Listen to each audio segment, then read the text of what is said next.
বলেন বান্দা ইয়ামহাকুল্লাহুর রিবা ওয়া ইউরবিস সাদাকাত। ও বান্দা ইয়ামহাকুল্লাহুর রিবা, আমি আল্লাহ রব্বুল আলামিন স্পষ্ট কোরআনুল কারিমে ঘোষণা দিলাম, সুদের মাধ্যমে সম্পদ বাড়ায় না বাড়ায় না বাড়ায় না, বরং আমি আল্লাহ নিজ কুদরতি হাত দিয়া সুদের মাধ্যমে যেই সম্পদ বাড়ানো হয় ওই সম্পদের বরকত ধ্বংস করে দেই। ওয়া ইউরবিস সাদাকাত ওয়া ইউরবিস সাদাকাত। আল্লাহ বলেন যেই সদকা তুমি করো, নিজের সম্পদ থেকে যেই অংশটুকু তুমি গরিব দুঃখীকে দান করিয়া দাও, আমি আল্লাহ রব্বুল আলামিন নিজ কুদরতি হাত দিয়া ওই সম্পদের মধ্যে বিশাল বড় একটা বর্ধিত অংশ রাখিয়া দেই। তোমার সম্পদের মধ্যে বরকতে আমি ভরপুর সফলতা দিয়া দেই। আল্লাহু লা ইউহিব্বু কুল্লা কাফফারিন আথীম।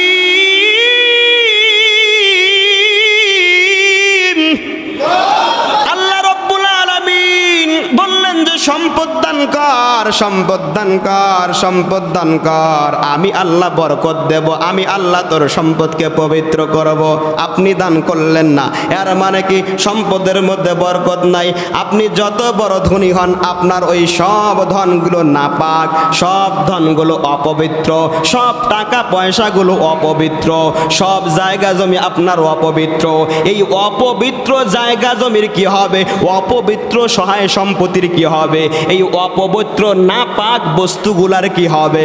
আল্লাহ রব্বুল আলামিন বলেন এই নাপাক বস্তুগুলাকে কিয়ামতের দিন আল্লাহ ওয়াল্লাযীনা ইয়াকনিজুনায যাহাবা ওয়াল ফিদ্দাতা ওয়া লা ইউনফিকুনাহা ফি সাবিলিল্লাহ ফাবাশশিরহুম বিআযাবিন আলীম।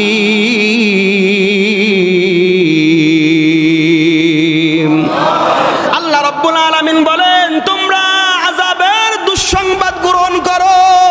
ফাবাশশিরহুম বিআযাবিন আলীম। বাশশির মানে সুসংবাদ, বাশশির মানে সুসংবাদ। মানুষকে তো ভালো কাজের জন্য সুসংবাদ দেওয়া হয়, ভালো সংবাদের ক্ষেত্রে সুসংবাদ দেওয়া হয়, কিন্তু আযাব তো বড়ই ভয়ঙ্কর। এরপরও কেন আল্লাহ রব্বুল আলামিন বললেন তোমাদের জন্য সুসংবাদ আছে, সুসংবাদ গ্রহণ করো। কিসের সুসংবাদ?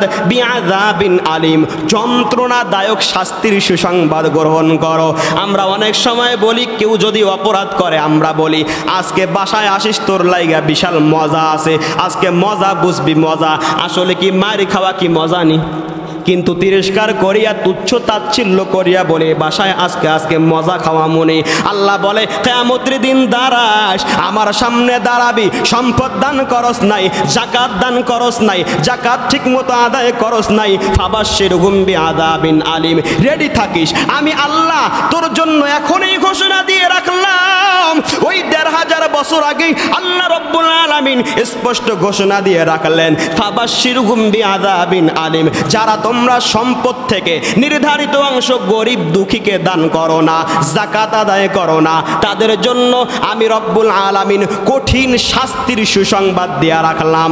বান্দাকে তুচ্ছ তাচ্ছিল্য করিয়া আল্লাহ রব্বুল আলামিন ভয়ঙ্কর নির্দেশনা দিলেন। শুধু তাই নয়, সাইয়ুতাওয়াকুনা মা বাখিলু বিহি ইয়াউমাল কিয়ামা। আল্লাহ রব্বুল আলামিন বলেন এই বান্দা যখন রব্বে কারীমের দরবারে কিয়ামতের দিন দাঁড়াইবে, আল্লাহ রব্বুল আলামিন বিচার শেষ করবার আগ পর্যন্ত বান্দার যত সম্পদ আছে এই সম্পদগুলাকে সাপের বেরি বানায়া, সাপ বানায়া, সাপের বেরি বানায়া গলার মধ্যে পেঁচায়া দিবেন। শুধু তাই নয়, হাদিসের মধ্যে আল্লাহর নবীজি সাল্লাল্লাহু আলাইহি ওয়াসাল্লাম বলেন এই সম্পদগুলাকে একটা লোহার মতো, পিতলের মতো একটা অবয়ব রূপ দান করা হবে। আপনার এই স্বর্ণ এই রূপাগুলাকে গরম করা হবে, গরম করা হবে আগুনের মধ্যে, জ্বলন্ত আগুনের মধ্যে গরম করা হবে। যখন লালচে হয়ে যাইবে, আপনার এই আগুনের গরম করা বস্তুগুলা আপনার এই পাঁজরের মধ্যে সেক দেওয়া হবে, পাঁজরের মধ্যে সেক দেওয়া হবে, মুখের মধ্যে সেক দেওয়া হবে। কিয়ামতের দিন রব্বে কারীমের বিচার ফায়সালা শেষ হওয়ার আগ পর্যন্ত এরকম শাস্তি হতেই থাকবে। শুধু তাই নয়, আল্লাহর নবী বলে একটা দিনের সংখ্যা দুনিয়ার দিনের কত? ওই এক দিনের পরিমাণ দুনিয়ার দিনের 50,000 বছরের সমান। রব্বুল আলামিন বলেন আল্লাযীনা ইউমিনুনা বিল গায়বি ওয়া ইউকিমুনাস সালাতা ওয়া মিম্মা রাযাকনাহুম ইউনফিকুন।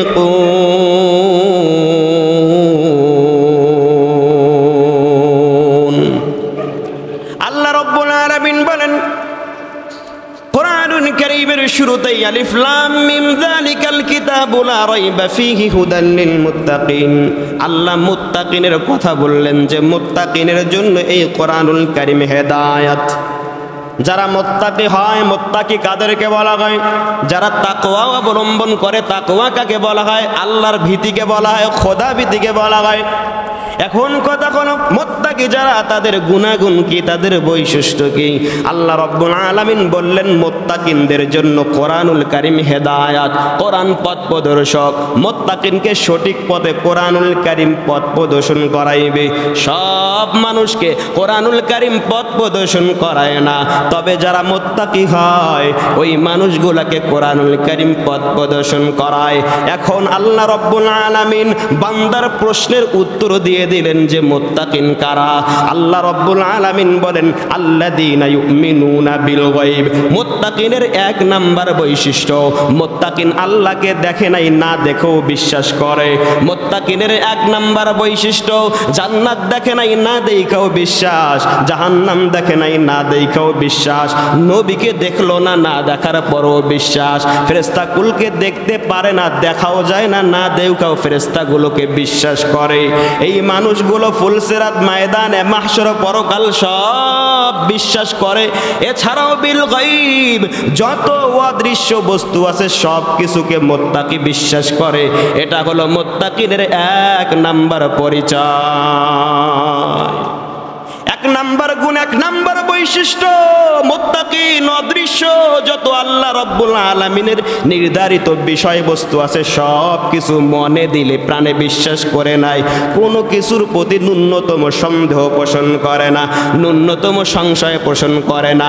যদি কিন্তু বাট ইফের কোনো কিছু তার কাছে বলাই নাই, সে বলে না যদি, সে বলে না কিন্তু, বরং আল্লাহ বলছেন বাস। আল্লাহ যেহেতু বলছেন, আমার আল্লাহ যেহেতু বলছেন, এতে কোনো সন্দেহ নাই।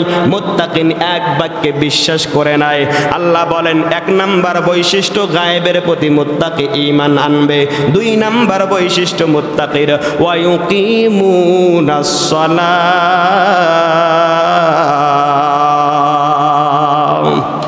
আল্লাহু আকবার। রোজা ধরছে বলে আপনার মাইকের সামনে কথা কয়, আর পরও রোজা ধরে না। আপনাদের রোজা ধরলো আল্লাহু আকবারের জোর পাওয়া যায় না, ব্যাপার কি? আবার জোরে সরে বলি না আল্লাহু আকবার। ওয়া ইউকিমুনাস সালাতা ওয়া মিম্মা রাযাকনাহুম ইউনফিকুন।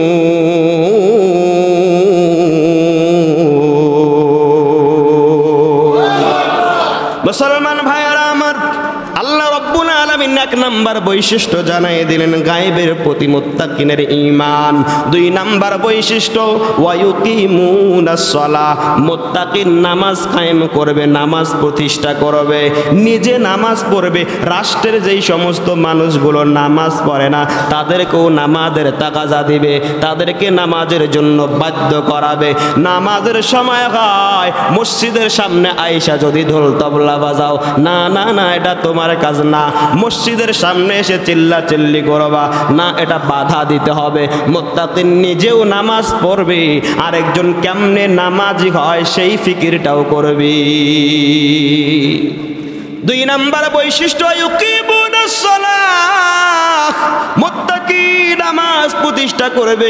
শুধু নিজের নামাজ পড়ার নাম নামাজ প্রতিষ্ঠা নয়, বরং সমাজের মানুষগুলো যেন নামাজে হয়ে যায়, সমাজের মানুষগুলো যেন পরিপূর্ণ নামাজে হয়ে যায়, 5 ওয়াক্ত নামাজি বনে যায়। এটা ফিকির করার নাম হলো মুত্তাকি। এক নাম্বার বৈশিষ্ট্য পাইলাম গায়েবের প্রতি ঈমান। দুই নাম্বার বৈশিষ্ট্য আমরা দুই নাম্বার বৈশিষ্ট্য পাইলাম নামাজ কায়েম করা। তিন নাম্বার বৈশিষ্ট্য আজকের আলোচনা আলোচনার আলোচ্য বিষয়। আল্লাহ রাব্বুল আলামিন বলেন ওয়ায়ুকিমুনাস সালাতা ওয়া মিম্মা রাযাকনাহুম ইউনফিকুন।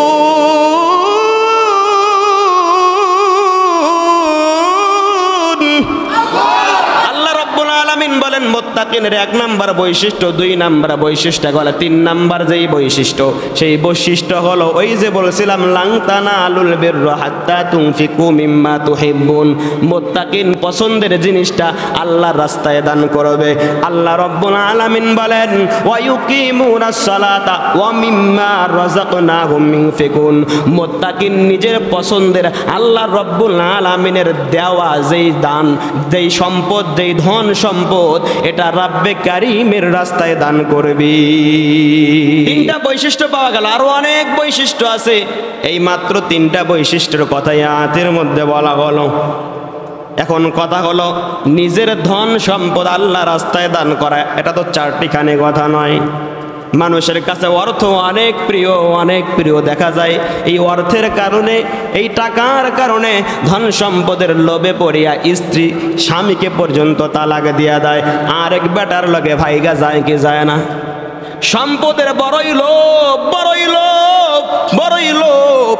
আল্লাহ রাব্বুল আলামিন বলেন ইন্নামা আমওয়ালুকুম ওয়া আওলাদুকুম ফিতনা। আল্লাহ বলেন তোমাদের যে সম্পদ তোমাদের জন্য এটা পরীক্ষা স্বরূপ আল্লাহ রাব্বুল আলামিন আমি দিয়ে দিলাম। পরীক্ষা স্বরূপ। কি স্বরূপ? পরীক্ষা স্বরূপ। বান্দাকে পাঠানো হলো পৃথিবীর জমিনে, সন্তান দেওয়া হলো, পরিবার দেওয়া হলো, জনসংখ্যা দেওয়া হলো, এটাও বান্দার জন্য পরীক্ষা। পাওয়ার দেওয়া হলো, এটাও বান্দার জন্য পরীক্ষা।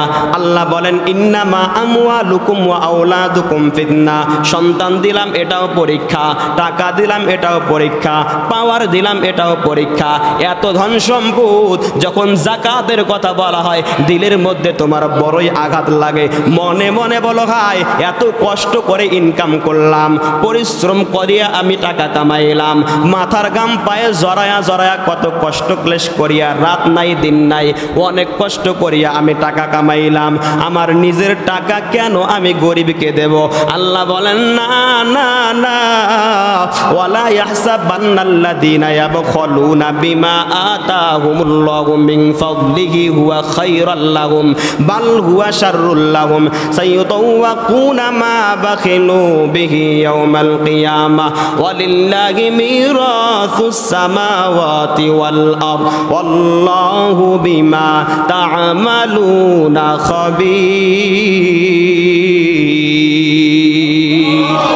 আল্লাহ রাব্বুল আলামিন বলেন ওয়ালা ইয়াহসাবান্নাল্লাযীনা ইয়াবখালুনা বিমা আতাহুমুল্লাহ, আমি রাব্বে কারিম নিজ অনুগ্রহে মিন ফাদলিহি, নিজ অনুগ্রহে বান্দাকে যেই দান করলাম, বান্দাকে যেই সম্পদ দিলাম, বান্দা এই সম্পদ আমার রাস্তায় দান না করিয়া বান্দার এই নির্ধারিত সম্পদ যেই অংশটুকু আমি রাব্বে কারিম যাকাতের জন্য নির্ধারণ করলাম, সদকার জন্য নির্ধারণ করলাম, আমার রাস্তায় দান করবার জন্য নির্ধারণ করলাম, সেই নির্ধারিত অংশ বান্দা দান না করিয়া কৃপণতা করে আর মনে মনে মনে মনে ভাবে হুয়া খায়রুল লাহুম, হুয়া খায়রুল লাহুম, এই যে সে কৃপণতা করলো এটা তার জন্য কল্যাণকর।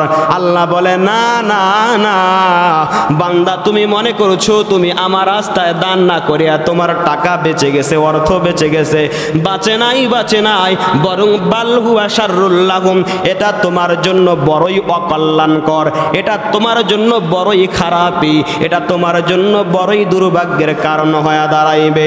কারণ কি? আল্লাহ বলেন ওয়ালিল্লাহি মিরাসুস সামাওয়াতি ওয়াল আরদি ওয়াল্লাহু বিমা তা'মালুনা খাবীর।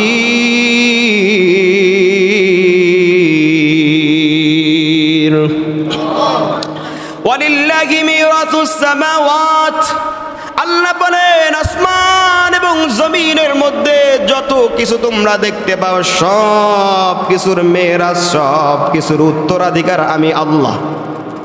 সব কিছুর উত্তরাধিকার আমি আল্লাহ। তুমি কিসের সম্পদের বড়াই করো?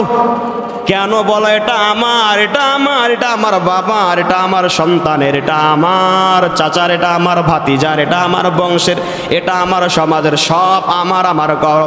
না না না, ওয়ালিল্লাহি মিরাতুস সামাওয়াতি ওয়াল আরদ, বরং আমি রব্বুল আলামিন স্পষ্ট ঘোষণা দিলাম আসমান জমিনের মধ্যে সব কিছুর ওয়ারিস আমি আল্লাহ।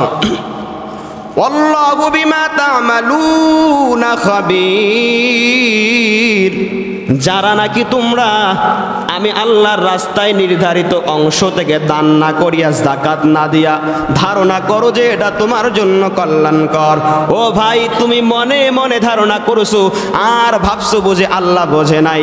না না, আল্লাহ এই আয়াতের মধ্যে বলেন আল্লাহু বিমা তা'মালুনা খাবীর। আল্লাহ রব্বুল আলামিন সব বিষয়ে সম্যক অবগত। বান্দা যা করুক না কেন সব কিছুর ব্যাপারে রব্বে কারিম অবগত। এই গেল আয়াতের তরজমা। এখন কথা হলো আল্লাহ রাব্বুল আলামিন যে বললেন লাং তানালুল বিররা হাত্তা তুনফিকু মিম্মা তুহিব্বুন, যে তোমরা কিছুতেই, লাং মানে কিছুতেই, আরবি ব্যাকরণ যারা বোঝেন তারা বুঝতে পারবেন। কিছুতেই না, আমরা বলি না ভাই এটা আমাকে দে, কিছুতেই দিতে পারবো না, সম্ভব না, আমার জান নিবি তাও এই মাল পাবি না। আছে না কিছু মানুষ এরকম, জান নিতে পারস মাল নিতে পারবি না। রাস্তায় ছিনতাই হচ্ছে অনেক জায়গায়, আসছে আইসা দুইটা কোপ মারছে এরপরও ফোন ছাড়ে না। আর কিছু মানুষ আছে আসছে কোপ দেওয়ার আগে ভাই সালাম লিয়া যাও, আমার গায়ে আঘাত করিস না। আর কিছু মানুষ জীবন যায় যাক ফোন বাঁচাইতে হইবে, গর্দান উড়ে গেছে ফোন, তারপর হাত থেকে মুঠ ছাড়ে না। আছে না নাই এই টাইপের? আল্লাহ রাব্বুল আলামিন বলেন লাং তানালুল বিররা হাত্তা তুনফিকু মিম্মা তুহিব্বুন,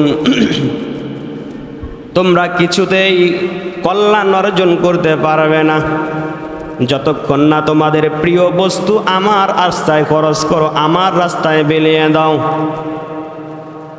এই আয়াতটা যখন অবতীর্ণ হয় আল্লাহ রাসূলের সাহাবীরা অবাক হয়ে গেলেন যে প্রিয় বস্তু যতক্ষণ আল্লাহ রাস্তায় খরচ করা না হবে ততক্ষণ তো আল্লাহর ভালোবাসা পাওয়া যাবে না। আবু তালহা রাদিয়াল্লাহু তাআলা আনহু মদিনার একজন বিশিষ্ট সাহাবী, ধনী সাহাবী, সবচেয়ে বড় ধনী মদিনার আবু তালহা রাদিয়াল্লাহু তাআলা আনহু যখন নাকি লাং তানালুল বিররা হাত্তা তুনফিকু মিম্মা তুহিব্বুন, এই আয়াত যখন অবতীর্ণ হলো আবু তালহা রাদিয়াল্লাহু তাআলা আনহু এই আয়াত শ্রবণ করার সঙ্গে সঙ্গে দৌড়ায়া বাগানের দিকে গেলেন। বিশাল বড় খেজুর বাগান, সবচেয়ে প্রিয় একটা বাগান হলো আবু তালহা রাদিয়াল্লাহু তাআলা আনহুর এই বাগান। যেই বাগানে তিনি দৌড়ায়া গেলেন ওই বাগানের নাম হলো বিরহা। বিরহা ভালো করে বুঝবেন, ওই বাগানের মধ্যে বিশাল বড় একটা কূপ ছিল, ওই কূপের নাম ছিল বিরহা। ওই কূপের নামে নামকরণ করা হয়েছে বাগানের নাম বিরহা। আবু তালহা রাদিয়াল্লাহু তাআলা আনহু বাগানের মধ্যে গিয়ে চিন্তা করে, হায় এত বিশাল বাগান, এই বাগান তো আমার বড়ই পছন্দের।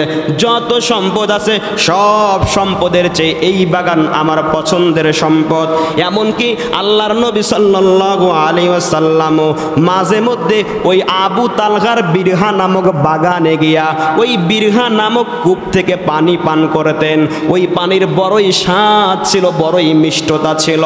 ওই পানি পান করে আল্লাহর নবীজি সাল্লাল্লাহু আলাইহি ওয়াসাল্লাম ওই বিরহা নামক বাগানে তিনি বিশ্রাম নিতেন। এত একটা ভালো আরামদায়ক স্থান ছিল ওই বাগানটা, খেজুর বাগানটা, বিশাল বাগান, সবচেয়ে দামি বাগান। আবু তালহা রাদিয়াল্লাহু তাআলা আবু তালহা রাদিয়াল্লাহু তাআলা আনহু দৌড়ায় এবার নবীজি সাল্লাল্লাহু আলাইহি ওয়াসাল্লামের দরবারে হাজির হয়ে গেলেন।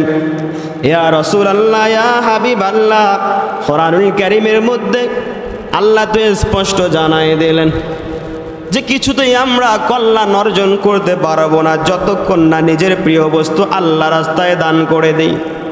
ও নবী, আমার সবচেয়ে প্রিয় বস্তু ওই বিরহা নামক বাগান, ওই বাগানটা আমি আল্লাহ রাস্তায় দান করে দিতে চাই। আল্লাহর নবী সাল্লাল্লাহু আলাইহি ওয়াসাল্লাম বলেন, ও আবু তালহা, তুমি আল্লাহ রাস্তায় দান করতে চাও, তোমার মনের যে নিয়ত এটা শতভাগ খাঁটি বোঝাই যাচ্ছে। তবে এটা রাষ্ট্রীয় কোষাগারে নয়, এটা কোনো অন্য মানুষকে নয়, বরং নিজের আত্মীয় স্বজন যারা আছে, কাছের বন্ধু বান্ধব ঘনিষ্ঠজন যারা আছে, এদের মধ্যে এটা বন্টন করে দাও। বোঝা গেল কি? দান করার ক্ষেত্রে আগে আপনার পরিবার পরিজনের মধ্যে থেকে, আপনার বংশধরের মধ্যে যদি কেউ অভাবী থাকে, অভাব অনটনের মধ্যে থাকে, দুঃখী থাকে, গরিব থাকে, এদেরকে অগ্রাধিকার দিতে হবে। ভাইয়েরা আমার, তিনি এই প্রিয় বিশাল বাগানটা, এত সুন্দর একটা বাগান, তিনি তার বংশধরের মানুষের মধ্যে বন্টন করে দিলেন। কি পরিমাণ তাদের ত্যাগ তিতিক্ষা ছিল ভাইয়েরা আমার। আরেকজন বিশিষ্ট সাহাবী এবং ধনী সাহাবী, আনসার সাহাবী, নাম আব্দুল্লাহ ইবনে জাফর রাদিয়াল্লাহু তাআলা আনহু। নামটা হয়তো অনেকে শুনেছেন। এই আব্দুল্লাহ ইবনে জাফর রাদিয়াল্লাহু তাআলা আনহু, তিনি একদিন তার জমি দেখতে গেলেন। তখনকার তো জমি ছিল খেজুরের বাগান। এখনও মদিনায় যারা গিয়েছেন বা যারা হজ করতে গিয়েছেন তারা ভালো বলতে পারবেন, আমি তো এখনও যাই নাই, যে খেজুর বাগানের খ্যাতে মনে হয় বেশি ওই সব দেশে। তিনি তার জমি দেখতে গেলেন, খ্যাত দেখতে গেলেন। তো গিয়ে একটু ক্লান্তি অনুভব করলেন। এরপরে তিনি পাশেই আরেক মালিকের বাগানের একটি গাছতলায়, গাছের ছায়ায় বসলেন বিশ্রামের জন্য, কিছু সময় বিশ্রামের জন্য। গাছের ছায়ায় বিশ্রাম নিচ্ছিলেন আর লক্ষ্য করছিলেন একজন কালো কৃতদাস, একটা কালো গোলাম। তখন গোলাম প্রথার প্রচলন ছিল। এই গোলাম ওই খেজুর গাছগুলো, খেজুর বাগানটা পুরোটায় ঘুরে ফিরে দেখাশোনা করছিল। কিছুক্ষণ পর তিনি দেখতে পেলেন যে এই গোলাম একটা জায়গায় গিয়ে বসলেন, বসে হাত থেকে একটা টোপলা খুলতেছিল। একটু ভাববেন, একজন গোলাম কিন্তু সে স্বাধীন না, পরাধীন। মালিক যতটুকু দেয় তাকে খেতে, ততটুকুই খেতে পারে, আর বাইরে খাওয়ার কোনো সুযোগ নাই। যতটুকু পড়তে দেয় ততটুকুই পড়তে পারে, এর বেশি পড়তে পারে না। গোলাম বসলো, হাতের পোটলাটা খুললো, একটা রুটি বের করলো খাবারের জন্য। রুটি বের করে মুখের কাছাকাছি পর্যন্ত নিছে। মুখে এখনো ঢুকায় নাই, মুখে এখনো দেয় নাই, এখনো মুখে লাগায় নাই। এমন সময় হঠাৎ করে একটা কুকুর আসিয়া গোলামের গায়ের পাশে ঘেঁষে বসে পড়ল। দেখবেন কুকুরের একটা স্বভাব আছে, যদি আপনি খাবার খান এমন কিছু অঙ্গভঙ্গি আপনার কাছে এসে করবে যেন সে বলতে চায় তুমি একা একা খাইও না, আমারও একটু দাও। ভঙ্গিটা এমন এমন, যারা কুকুরকে দেখেছেন, কুকুরের এই আচরণ দেখেছেন, তারাই বুঝতে পারবেন। দেখবেন আপনি যখন খাবেন, দোকানে রুটি খাচ্ছেন, আপনার গা ঘেঁষে নেচটা একটু লাড়ালাড়ি করবে, একটু নাড়াচাড়া করবে, হেলে দুলে কেমন জানি বোঝাইতে চায় ওরে মালিক তুই একা খাস না, আমারও বড়ই ক্ষুধা, আমার পেটে বড়ই ক্ষুধা, আমারও তো বড়ই মনে চায়। এই কুকুর আসিয়া এই কালো নিগ্র গোলামের পাশে বসিয়া গেল, গা ঘেঁষে বসছে, আর কেমন জানি অঙ্গভঙ্গি দিয়া বোঝাইতে চাচ্ছিল ওই গোলাম তুই একা একা খাস না রে, আমার পেটেও বড় খিদা, আমার একটু খাবার দে।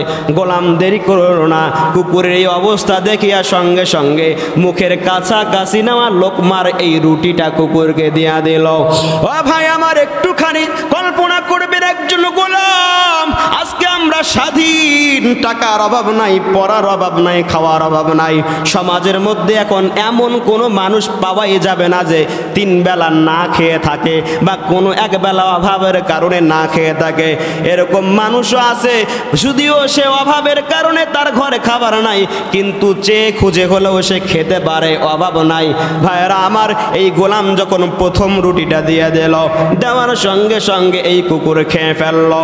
খেয়ে আবার কেমন জানি অঙ্গভঙ্গি শুরু করে দিল যে না না না, এক রুটি খেয়ে আমার পেটটা ভরে নাই। গোলাম দ্বিতীয় রুটি এবার ওই কুকুরকে দিয়ে দেয়। দ্বিতীয় রুটি দেওয়ার পরও কুকুর খাইলো। খেয়ে আবারও যখন অঙ্গভঙ্গি শুরু করে দিল যে আরো চাই আরো চাই আরো চাই, 3 নাম্বার রুটিটাও দিয়া দিল। ওই গোলামের আর কোনো রুটি অবশিষ্ট থাকলো না। 3টা রুটি খাওয়ার পর এই কুকুরও চুপচাপ, গোলামও চুপচাপ। এখন তো কারো কোনো বুদ্ধি নাই, আরো খাবার নাই। আব্দুল্লাহ ইবনে জাফর রাদিয়াল্লাহু তাআলা আনহু তিনি লক্ষ্য করতেছেন একজন নিগ্র কালো গোলাম 3টা রুটি খাবারের জন্য বসলো। লোকমাটা মুখের কাছে পর্যন্ত নিল, নেওয়ার পরে মুখে না দিয়া কুকুরকে খাওয়াইলো। শুধু 1টা রুটি নয়, 3টা রুটি ছিল, 3টা রুটিয়ে খাওয়াইলো। অবাক হয়ে গেলেন আব্দুল্লাহ ইবনে জাফর রাদিয়াল্লাহু তাআলা আনহু। গোলামের কাছাকাছি এসে বলে, ও গোলাম, আমি যেই দৃশ্য দেখলাম, তুমি যে 3টা রুটি এই কুকুরকে দিয়ে দিলা, তোমার কাছে কি আর কোনো রুটি আসেনি? কয় না, আর কোনো রুটি নাই। সারাদিন আমার জন্য 3টা রুটি বরাদ্দ ছিল। যেই 3টা রুটি বরাদ্দ ছিল, পুরো দিনের 3টা রুটি আমি কুকুরকে খাওয়াই দিলাম। কারণ কি? গোলাম বলে, কারণ হলো এই কুকুরটা হয়তো দূর কোথাও থেকে এসেছে, আর তার অঙ্গভঙ্গি দেখে আমি বুঝতে পারলাম তার পেটে বড়ই ক্ষুধা। তার ক্ষুধার দিকে তাকায়া আমি সহ্য করতে পারলাম না। আমি মনে করলাম আজকে সারাদিন যদি আমার উপোস থাকতে হয়, সারাদিন উপোস থাকবো, কিন্তু আল্লাহর এই প্রাণীকে আমি কষ্ট দিতে পারি না। বড়ই মায়ায় পড়ে গেলাম। মায়ায় পড়িয়া 1টা 2টা করে 3টা রুটি এই কুকুরকে খাওয়াইলাম। আল্লাহর এই সাহাবী আব্দুল্লাহ ইবনে জাফরের চক্ষু অশ্রুসিক্ত হয়ে গেল। আব্দুল্লাহ ইবনে জাফর গোলামের প্রতি বড় উদার হয়ে গেলেন, বড় মায়ায় পড়ে গেলেন, ভালোবাসায় পড়ে গেলেন। গোলামকে ডাক দিয়া বলেন, গোলাম, তোর বাগানের মালিক কই? তোর বাগানের মালিকের আমার খোঁজ দাও, তোর বাগানের মালিকের কাছে আমার নিয়ে যাও। আব্দুল্লাহ ইবনে জাফর রাদিয়াল্লাহু তাআলা আনহুকে গোলাম মালিকের কাছে নিয়ে গেলেন। মালিককে দেখবার পর আব্দুল্লাহ ইবনে জাফর রাদিয়াল্লাহু তাআলা আনহু ডাক দিয়া বলে, ও মালিক রে, তোমার অমুক বাগান তুমি কি বিক্রি করবা কি করবা না? যদি বিক্রি করো, অন্য মানুষ যেই দাম দেবে তার চেয়ে বেশি মূল্যে আমি কিনে নেব। শুধু তোমার বাগান যে কিনবো তা না, তোমার এই গোলামকেও আমি কিনতে চাই। আব্দুল্লাহ ইবনে জাফর রাদিয়াল্লাহু তাআলা আনহু ওই বাগানও কিনলেন, গোলামও কিনলেন। গোলাম কেনার পরে, বাগান কেনার পরে আব্দুল্লাহ ইবনে জাফরের দিলে দেখেন কত বড় আল্লাহর ইশক, নবীর প্রেম, ইসলামের প্রেম। এই গোলামকে আজাদ করে দিলেন, মুক্ত করে দিলেন, স্বাধীন করে দিলেন। শুধু তাই নয়, যেই বাগানের পাহারাদার ছিল এই গোলাম, ওই বাগানটা তার মালিকানায় লিখে দিলি। এই ছিল ইসলামের প্রতি ভালোবাসা, ইসলামের জন্য তাদের কোরবানি। একজন সাধারণ গোলাম যে স্বাধীন না, তারও ইসলামের প্রতি কত মায়া, কত দরদ। ইসলামের প্রতি যার দরদ থাকে, সব কিছুর প্রতি তার দরদ চলে আসে। একটা প্রাণী সে কষ্ট করবে তার সামনে এসে, এটা তার সহ্য হয় না। আর আজকে রাস্তাঘাটে কুত্তা দেখলে বাস আমাদের শরীর খাউজানি শুরু হয়ে যায়। কোনো একটা লাঠি পাই, কোনো একটা ঢেল পাই, এর আগে পিটাইতে হইব, হাড় ভাঙতে হইব, পা ভাঙতে হইব। আরে ভাই, এই কি স্বভাব আমাদের? একটা বিড়াল দেখলে হয়েছে, ওরে আগে খেদা, একটু সুন্দরভাবে তারে তাড়ায় দেন। ভাইরা আমার, এজন্য তো আল্লাহ রব্বুল আলামিন কোরআনুল কারীমের মধ্যে বলেন, ওয়া আম্মাস-সাইলা ফালা তানহার। যখন কোনো সাহায্য প্রার্থী তোমার দরবারে চলে আসে, তোমার দুয়ারে চলে আসে, তোমার কাছে চলে আসে, তখন তাকে তোমরা ধমকের সুরে কথা বলো না। ধমকের সুরে কথা বলো না। তোমার কাছে নাই, সুন্দর আচরণের মধ্য দিয়ে বুঝিয়ে দাও যে ভাই একটু মাফ করো, আসলে তো আমার কাছে নাই, থাকলে দিতাম। সুন্দর আচরণ দিয়ে। অনেকে আছে চেহারাটার এমন একটা অবস্থা করি, এই লোক দেখে আর দ্বিতীয়বার তাকায় না, সুন্দর মতো চলে যায়। যে আর দ্বিতীয়বার যদি তাকায় না জানি হাত আবার লেগে পড়ে শরীরে। ভাইয়েরা আমার, আল্লাহর নবী সাল্লাল্লাহু আলাইহি ওয়াসাল্লাম একদিন মসজিদে নববীতে বসা, মসজিদে নববীতে আল্লাহর নবী বসা, এমন সময় একজন সাহায্য প্রার্থী এসেছেন। এসে বলেন, ইয়া রাসূলুল্লাহ, আমার শরীরের কাপড়টা খুব একটা ভালো না, একটা সুন্দর জামা চাই। আমার বাসায় খাবার নাই, একটু ভালো আহার চাই। বাসা পর্যন্ত যে আমি যাব, অনেক দূর আমার বাসা, ওখানে যাওয়া পর্যন্ত আমার অনেক কষ্ট হবে। আমার একটা ভালো বাহন চাই, যেই বাহনে সওয়ার হয়ে আরোহণ করে আমি বাসায় যেতে পারি, এরকম একটা ভালো বাহন চাই। আল্লাহ নবী সাল্লাল্লাহু আলাইহি সাল্লাম বললেন যে ভাই, এই মুহূর্তে তো আমার কাছে কিছুই নাই, আমি খালি হাতে মসজিদে নববীতে বসে আছি। তুমি একটা কাজ করো, আমার কন্যা ফাতেমার কাছে যাও, ঘরে গিয়ে নক করো, তার দরজায় গিয়ে নক করো, আশা করি একটা ভালো ফায়সালা হবে। ফাতেমা রাদিয়াল্লাহু তাআলা আনহার দরজায় গিয়ে এই সাহায্য প্রার্থী বৃদ্ধ মানুষ, একেবারে বৃদ্ধ, গিয়ে নক করলেন যে বাসায় কেউ আছেননি, একটু সাহায্যের প্রয়োজন। ফাতেমা রাদিয়াল্লাহু তাআলা আনহা বললেন যে সাহায্য করার মতো তো বাসায় কিছু নাই, নাই খাবার, নাই টাকা পয়সা, কোনো ধরনের আসবাবপত্র নাই যে তোমাকে আমি দান করব। তবে আমার গলার হারটা আছে, এই নাও, গলার হারটা খুলে এই বৃদ্ধকে দিয়ে দিলেন। গলার হারটা খুলে বৃদ্ধকে দিয়ে দিলেন। ইসলামের জন্য কি পরিমাণ কুরবানি ছিল তাদের, কি দরকার ছিল। এমনি তো জান্নাতি রমণী ফাতেমা রাদিয়াল্লাহু তাআলা আনহা, জান্নাতের সর্দার, কি দরকার ছিল যে নিজের গলার হারটা তিনি খুলে দিবেন। চাইলেই তো বলতে পারতেন আমার ঘরে কিছু নাই, তুমি চলে যাও, সম্ভব না, কিন্তু সেটা করেন নাই। এরপরে অনেক লম্বা চূড়া কাহিনী, ওই কাহিনীর দিকে যাব না। এই গলার হার নিয়ে আরো বহু ঘটনা ঘটে গেছে। ভাইরা আমার, এজন্য আমাদের উচিত এই রমজানুল মুবারকে আমাদের যাদের সম্পত্তি আছে, এই সম্পত্তির মধ্যে আল্লাহ রব্বুল আলামিন গরিবদের জন্য নির্ধারিত একটা অংশ রেখেছেন। গরিবদের জন্য, যারা অসহায় দুস্থ, এদের জন্য নির্ধারিত একটা অংশ, যারা সম্পত্তি যাদের আছে, ধন সম্পদওয়ালা, ধনাঢ্য, এদের সম্পত্তিতে নির্ধারিত একটা অংশ আছে। অনেকে মনে করে আমার সম্পদ, আমি কেন গরিব দুস্থকে দান করব। এর উত্তর তো আমি শুরুতেই দিয়েছি যে আল্লাহ বলেছেন এই সম্পদ তোমার সম্পদ না, বরং আসমান জমিনের মধ্যে যা আছে সব কিছুর ওয়ারিস আমি আল্লাহ। ওয়ালিল্লাহি মিরাসুস সামাওয়াতি ওয়াল আরদ, আসমান জমিনে যা আছে সব কিছুর ওয়ারিস আমি আল্লাহ।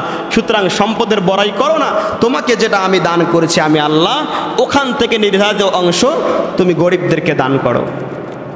ভাইয়েরা আমার, সম্পদ দান করলে কখনো কমে না। যাকাত যে শব্দটা এসেছে, এই শব্দের দুইটা অর্থ। একটা অর্থ হলো পবিত্রতা, পরিশুদ্ধতা, শুদ্ধতা, পরিচ্ছন্নতা, পরিষ্কার, সাফ, পাক সাফ একেবারে। আরেকটা অর্থ হলো বৃদ্ধি পাওয়া, কোনো কিছু বৃদ্ধি পাওয়া। এই যাকাতের মধ্য দিয়ে আল্লাহ রব্বুল আলামিন আমাদের যেই সম্পদ আছে, এই সম্পদকে পবিত্র করেন। দিলের নাপাক পবিত্র হয় জিকিরের মাধ্যমে, কাপড়ের নাপাক পবিত্র হয় ধোয়ার মাধ্যমে, পানি দিয়ে ধৌত করার মধ্য দিয়ে। শরীরের নাপাক পবিত্র হয় পানি দিয়ে ধৌত করার মধ্য দিয়ে। কিন্তু সম্পদের নাপাকটা কেমনে পবিত্র করবেন?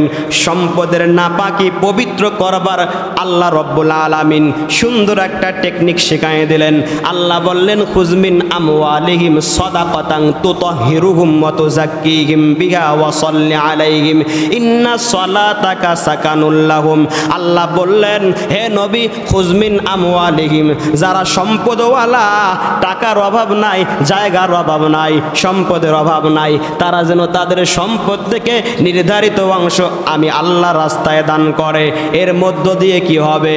আল্লাহ রব্বুল আলামিন বলেন, তুতাহহিরুহুম, এর মধ্য দিয়ে তাদের সম্পদগুলো পবিত্র হয়ে যাবে, তাদের সম্পদগুলো পরিচ্ছন্ন হয়ে যাবে, তাদের সম্পদগুলো পরিশুদ্ধ হয়ে যাবে। ওয়া তুযাক্কিহিম তাদের সম্পদের মধ্যে আল্লাহ রব্বুল আলামিন বর্ধিত একটা অংশ দান করবেন, বারাকা দান করবেন, বরকত দান করবেন। আল্লাহ বললেন যে সম্পদ দান কর, সম্পদ দান করলে ওই সম্পদ থেকে নাপাকি আমি আল্লাহ দূর করিয়া দেব। আর আমরা বলি ওয়ালা ইয়াহসাবান্নাল্লাযীনা ইয়াবখালুনা, দান করতে এবার আমি দান করি নাই তো আমি বুঝি এবার বেঁচেই গেলাম।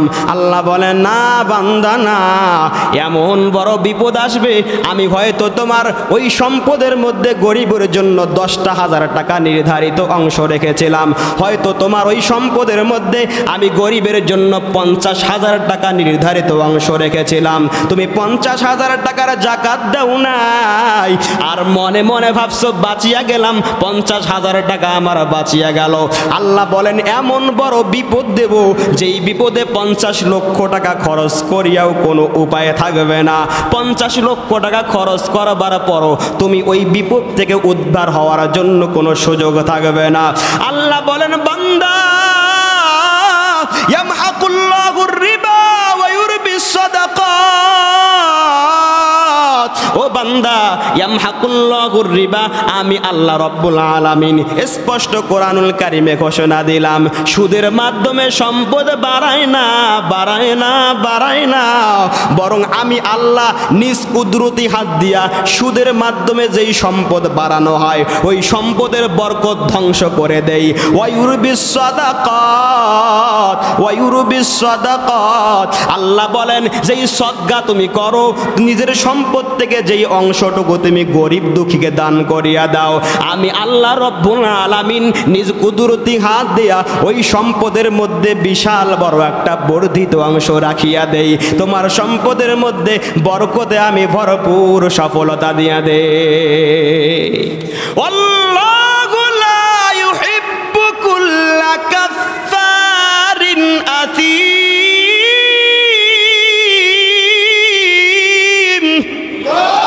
আল্লাহ রব্বুল আলামিন বললেন যে সম্পদ দান কর, সম্পদ দান কর, সম্পদ দান কর, আমি আল্লাহ বরকত দেব, আমি আল্লাহ তোর সম্পদকে পবিত্র করব। আপনি দান করলেন না, এর মানে কি সম্পদের মধ্যে বরকত নাই? আপনি যত বড় ধনী হন আপনার ওই সব ধনগুলো নাপাক, সব ধনগুলো অপবিত্র, সব টাকা পয়সাগুলো অপবিত্র, সব জায়গা জমি আপনার অপবিত্র। এই অপবিত্র জায়গা জমির কি হবে? অপবিত্র সহায় সম্পত্তির কি হবে? এই অপবিত্র নাপাক বস্তুগুলার কি হবে?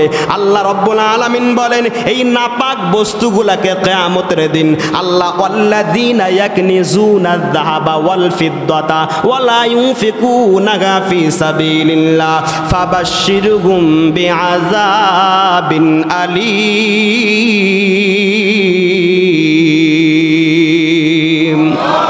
আল্লাহ রব্বুল আলামিন বলেন তোমরা আযাবের দুঃসংবাদ গ্রহণ করো। ফাবাশশিরহুম বিআযাবিন আলীম, বাশশির মানে সুসংবাদ, বাশশির মানে সুসংবাদ। মানুষকে তো ভালো কাজের জন্য সুসংবাদ দেওয়া হয়, ভালো সংবাদের ক্ষেত্রে সুসংবাদ দেওয়া হয়, কিন্তু আযাব তো বড়ই ভয়ঙ্কর। এরপরও কেন আল্লাহ রব্বুল আলামিন বললেন তোমাদের জন্য সুসংবাদ আছে, সুসংবাদ গ্রহণ করো। কিসের সুসংবাদ? বিআযাবিন আলীম, যন্ত্রণাদায়ক শাস্তির সুসংবাদ গ্রহণ করো।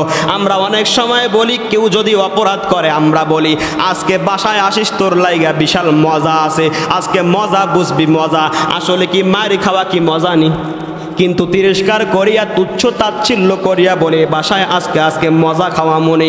আল্লাহ বলে কিয়ামতের দিন দাঁড়াস, আমার সামনে দাঁড়াবি, সম্পদ দান করস নাই, যাকাত দান করস নাই, যাকাত ঠিক মতো আদায় করস নাই, ফাবাশশিরহুম বিআযাবিন আলীম। রেডি থাকিস, আমি আল্লাহ তোর জন্য এখনই ঘোষণা দিয়ে রাখলাম।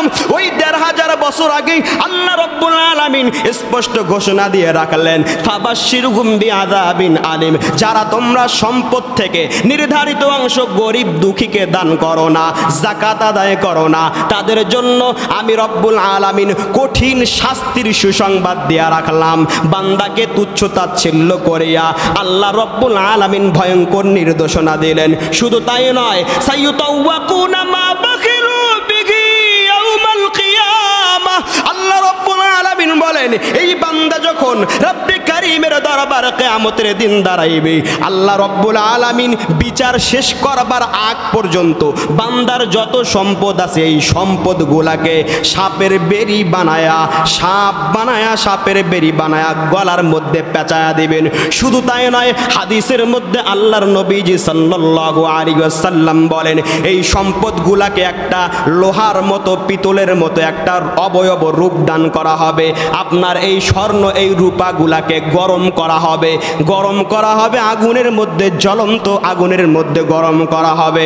যখন লালচে হয়ে যাইবে আপনার এই আগুনের গরম করা বস্তুগুলা আপনার এই পাঁজরের মধ্যে সেক দেওয়া হবে, মুখের মধ্যে সেক দেওয়া হবে। কিয়ামতের দিন রব্বে কারিমের বিচার ফায়সালা শেষ হওয়ার আগ পর্যন্ত এরকম শাস্তি হতেই থাকবে। শুধু তাই নয়, আল্লাহর নবী বলে একটা দিনের সংখ্যা দুনিয়ার দিনের কত, ওই এক দিনের পরিমাণ দুনিয়ার দিনের 50,000 বছরের সমান। 50,000 বছর পর্যন্ত আপনার এই শাস্তি হতে থাকবে। ভাইরা আমার, এজন্য এই রমজানুল মুবারকে যাদের ওপর যাকাত ফরজ হবে বা হয়েছে, আমরা সকলেই নির্ধারিত অংশ থেকে গরিব দুঃখীকে আমাদের যাকাতের নির্ধারিত অংশটা দেব তো ইনশাল্লাহ। অল্প কিছুক্ষণ সময় নিচ্ছি, 2 মিনিট। এই 2 মিনিটে আমি যাকাতের শুধু কাদের ওপর যাকাতটা আসে এটা বলে দেই, আর এবার ফেতরা কত এসেছে এটা বলে দেই। প্রথমে ফেতরার কথাটা বলি। ইসলামিক ফাউন্ডেশন থেকে যেটা বলা হয়েছে সর্বনিম্ন, আমি তো সর্বনিম্ন বলি না, কারণ এটা কেন বলে আমি জানি না, যে এটা দিয়ে দিলে এই, ওটা দিয়ে দিলে এই, এটা বললে ভালো। সর্বনিম্ন মনে করে অনেকে করে কি, যাদের টাকা পয়সা আছে এরাও সর্বনিম্নটা দিয়ে দেয়, এটা কিন্তু উচিত না ভাইয়েরা আমার। তো যাই হোক, সর্বনিম্ন হলো 110, এরপরে আছে 510, এরপরে 1000, 1300, 2000, সর্বোচ্চটা হলো 2820